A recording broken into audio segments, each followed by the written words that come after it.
Hello everyone, welcome back to my YouTube channel Education Point Coaching Classes। हम फिर से शुरू करते हैं सारे वर्कशीट्स डायरेक्टर ऑफ एजुकेशन की तरफ से और आज हम करेंगे worksheet 1 of subject science and class 10। आप देख सकते हो आपका टॉपिक है symbols of elements with their valences. I am with you Shashi. In this class जो है जो आप पढ़ने जा रहे हो वो आप क्लास 9 में ऑलरेडी इसके बारे में पढ़े हो कि एलिमेंट्स क्या होते हैं, एलिमेंट्स के सिंबल्स, और हमने पढ़ा है उसके वैलेंस के बारे में। तो आज हम ऐसे ही कुछ एलिमेंट्स उनके सिंबल्स के बारे में हम दोबारा से रीड करेंगे, समझेंगे। And you can C over here कि यहाँ वर्ड कैटायन यूज़ हुआ है। यहाँ पे हम कैटायन और एनायंस के बारे में पढ़ेंगे जो हमने 9th स्टैंडर्ड में पढ़ा था। कैटायंस वो सारे एलिमेंट्स जिनमें पॉजिटिव चार्ज होते हैं और वो सारे एलिमेंट्स जिन पे नेगेटिव चार्ज होते हैं और radicals they are known as anions. तो पॉजिटिव या उन्हें कहते हैं cation means positive ions, anion means negative ion.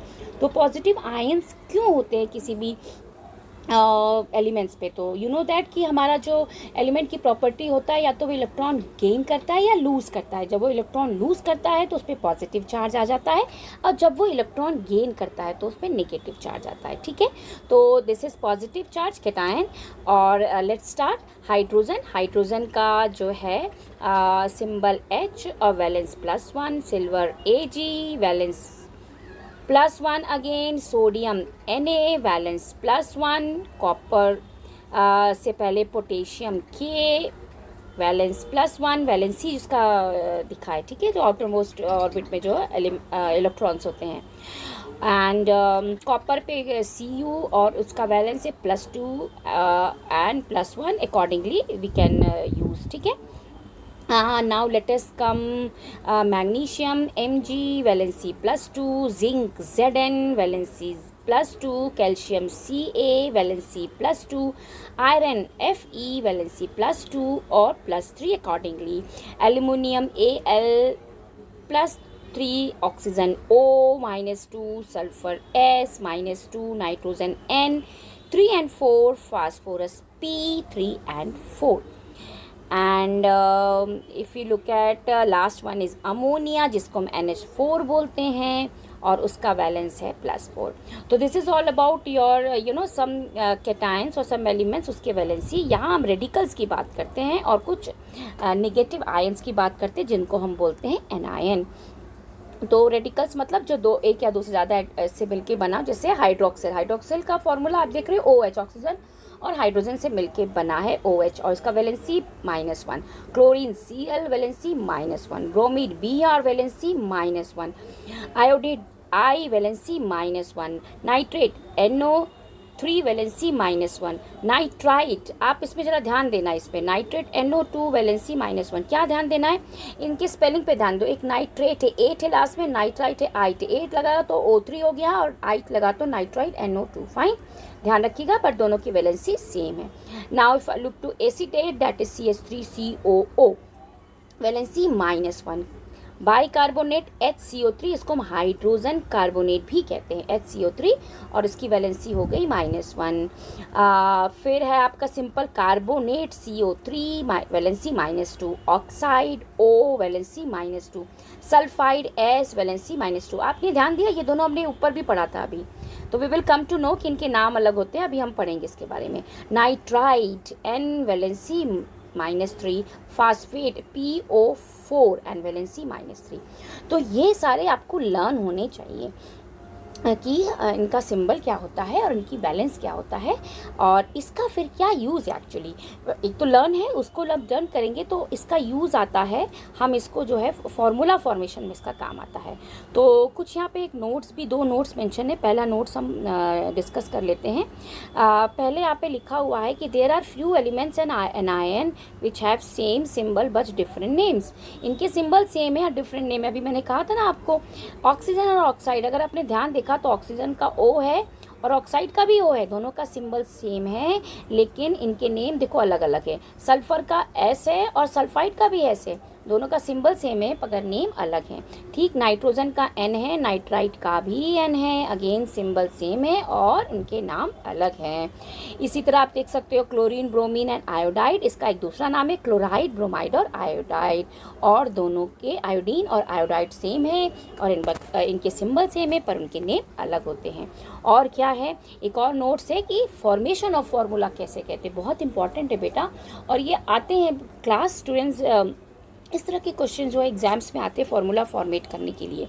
तो सिंपल फार्मूला अगर आपको लर्न है तो आप सिर्फ ऐसे मेंशन कर दोगे तो it is not done, you have to use all the step use करके हमें बताना पड़ता है। स्टेप लाइक व्हाट, जैसे कि यहाँ पे आप देख सकते हो कि मैग्नीशियम क्लोराइड में यहाँ मैग्नीशियम लिखा है, क्लोराइड लिखा है, इसके ऊपर ये +2 -2 क्या है बॉक्स में। एक्चुअली अगर आप ध्यान से देखो तो ये +2 और -2 है एक्चुअली। ये है वैलेंसीज, किसका, Mg का वैलेंसी ये है, क्लोरीन का वैलेंसी ये है। और उसके बाद आप देख सकते हैं कि क्रॉस मल्टीप्लाई करके जब हम क्रॉस मल्टीप्लाई करेंगे तो जो मैग्नीशियम का वैलेंसी क्लोरीन के पास चला जाएगा, क्लोरीन का वैलेंसी मैग्नीशियम के पास चला जाएगा। तो मैग्नीशियम के पास 1 गया तो ये Mg1, यहाँ -1 नहीं लिखेंगे, हम इग्नोर करेंगे माइनस और प्लस साइन को, ठीक है। और क्लोरीन का कितना -2 था तो Cl2 हो गया, ठीक है। तो वैलेंसी को एक्सचेंज कर लेते हैं और इस तरह से हमने मैग्नीशियम क्लोराइड का फॉर्मूला बन गया। किन बातों को ध्यान रखना है बच्चा, पहला, the valency is always written in the subscript. Subscript में समझते हो, जो जैसे कि पावर के फॉर्म में, एक्सपोनेंट के फॉर्म में लिखा गया हो, तो वैलेंसी को हमेशा ऊपर लिखना है। और अगर कोई रेडिकल यूज़ होता है, जैसे इसमें ऑलरेडी 3 है ना, तो आप इसको क्या करोगे, ब्रैकेट लगा के फिर बाहर उसका वैलेंसी लिखोगे, ठीक है। तो इस तरह से हम एग्जाम्पल भी दिया है, जैसे CaHCO3 इसको लिखना है तो Ca का कैल्शियम का 2 होता है तो वो यहाँ आ गया और इसको CaHCO3 का होल ट्वाइस बना दिया, ठीक है। चलो अब ये तो हो गया सारा discussion. Now we will come to that questions. कुछ क्वेश्चन है, लेट अस डिस्कस। पहला क्वेश्चन है, write the symbol of an valency. Symbol और वैलेंसी मैंने कहा था this is very important, you have to learn. चलिए डिस्कस करते हैं। सोडियम, सोडियम का you know that Na, silver, silver again is Ag, chlorine is your Cl, oxide is your O, sulfide is your F and calcium is your Ca. Or what about these valency? इनके valency you can see from the chart, you will come to know. Fine. Okay, now let us move to the next part. Next part में बोला है आपके पास कुछ chemical formula दिया है, जैसे यहाँ पर हमने बनाया था, तो इसको आपको लिखना है। इस केमिकल फार्मूले को हम डायरेक्ट नहीं लिखेंगे, इसी तरह वैलेंस को यूज़ करके बनाएंगे। So are you ready? Let us start. Calcium carbonate, zinc sulphate, बहुत सारे 1 by 1 करके अभी हम इसको डिस्कस करते हैं, ठीक है। तो हम पहला लेते हैं और पहला हमारा है आपका कैल्शियम कार्बोनेट। तो कैल्शियम कार्बोनेट का देखो, पहले हम कैल्शियम का फॉर्मूला सिंबल लिखेंगे, फिर कार्बोनेट का सिंबल लिखेंगे और सबस्क्रिप्ट में ऊपर हम कैल्शियम का देंगे +2 है तो कैल्शियम का ये हो गया वैलेंसी और कार्बोनेट का वैलेंसी -2। मैंने आपको बताया अब इसको हम करेंगे क्रॉस मल्टीप्लाई। जब हम क्रॉस मल्टीप्लाई करेंगे तो हम इसका +2 है, इसका -2 है, तो दोनों एक दूसरे को न्यूट्रल कर देगा, कैंसिल कर देगा, 1 रह जाएगा सिर्फ, तो CaCO3 हो जाएगा, ठीक है। क्योंकि इसका 1 रह गया तो मेंशन 1 को हम यहाँ नहीं लिखते अलग से। Second is your zinc sulphate. तो जिंक का पहले सिंबल लिखेंगे, उसके बगल में थोड़े स्पेस पे सल्फेट का सिंबल लिखेंगे, उसके बाद जिंक का हम ऊपर +2 वैलेंसी होता है वो लिखेंगे। Then we will write valency of SO4 which is -2। Again you can see when you cross multiply so the valencies again neutral cut जाएगा, 1 हो जाएगा कॉस ये +2 -2 और ये बन जाएगा सिंपल ZnSO4। तो ZnSO4 जिंक सल्फाइड का फॉर्मूला है। आई थिंक अब आप लोग को काफ़ी हद तक क्लियर हो रहा है। अब हम मूव करते हैं नेक्स्ट। तो नेक्स्ट आपका है एल्युमिनियम सल्फाइड। तो एल्युमिनियम का क्या सिंबल होता है? Al, very good. और सल्फाइड का SO4। एल्युमिनियम का वैलेंसी क्या है? एल्युमिनियम का वैलेंसी +3 और सल्फाइड का -2। और फिर हमने क्या बोला क्रॉस मल्टीप्लाई करेंगे। जब हम क्रॉस मल्टीप्लाई करेंगे तो एल्युमिनियम पे सल्फाइड का वैलेंसी आ जाएगा जो कि 2 है, तो आप लिखोगे Al2। अब मैंने कहा आपको साइन इग्नोर करोगे, -2 नहीं लिखोगे, सिर्फ 2 लिखोगे। और SO4 पे किसकी वैलेंसी आ जाएगी? Al की। तो SO4 एक रेडिकल है ऑलरेडी, उसके साथ 4 है तो ये ब्रैकेट में लग जाएगा और बाहर 3 आ जाएगा, ठीक है। समझ में आ गया? तो ये किसका फॉर्मूला बन गया? एल्युमिनियम सल्फाइड का, ठीक है। अब हम नेक्स्ट देखते हैं, वो है सिल्वर क्लोराइड। तो सिल्वर का Ag, क्लोराइड का Cl, Ag का होता है +1, क्लोराइड का होता है -1, दोनों का सेम है और सिंपल इसका फॉर्मूला बन जाएगा AgCl, सिल्वर क्लोराइड। ठीक है ना, easy.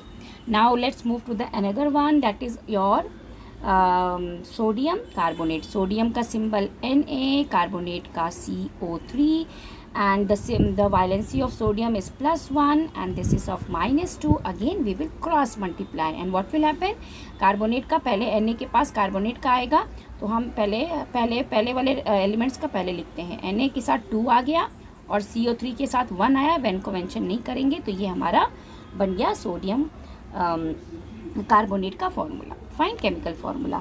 Now next one is potassium hydrogen carbonate. तो पोटेशियम का आपका हो गया K और ये हो गया हाइड्रोजन कार्बोनेट CO3, एक साथ आएगा, रेडिकल है ना, और इसका 1 है +1 और इसका -1 है। फिर अगेन इसको कैंसिल करेगा, क्रॉस मल्टीप्लाई करेंगे, दोनों में 1 1 आ रहा है, 1 को हम नहीं लिखते हैं और ये सिंपल KHCO3 हो जाएगा। आई होप अब आप लोगों को अच्छे से समझ में आ गया होगा, है ना। चलो फिर 2 हम और करते हैं। एक है आयरन सल्फाइड दिया हुआ, आयरन का Fe, सल्फाइड का SO4 और आयरन का +2 और सल्फाइड का -2। हमने इसको क्रॉस मल्टीप्लाई किया तो Fe के साथ दोनों कैंसिल हो जाएगा, 1 आ जाएगा तो FeSO4। तो this is the chemical formula of iron sulphide. Fine. Now the last one, copper sulphate. Copper का सिंबल Cu, सल्फेट का सिंबल SO4, कॉपर का वैलेंसी +2, सल्फेट का -2, दोनों सेम है, एक दूसरे को कैंसिल कर देंगे, 1 हो तो 1 CuSO4, that is the chemical formula of copper sulphate. ठीक है, तो इस तरह से स्टेप वाइज करके आप जो है किसी भी केमिकल फार्मूला को लिखेंगे।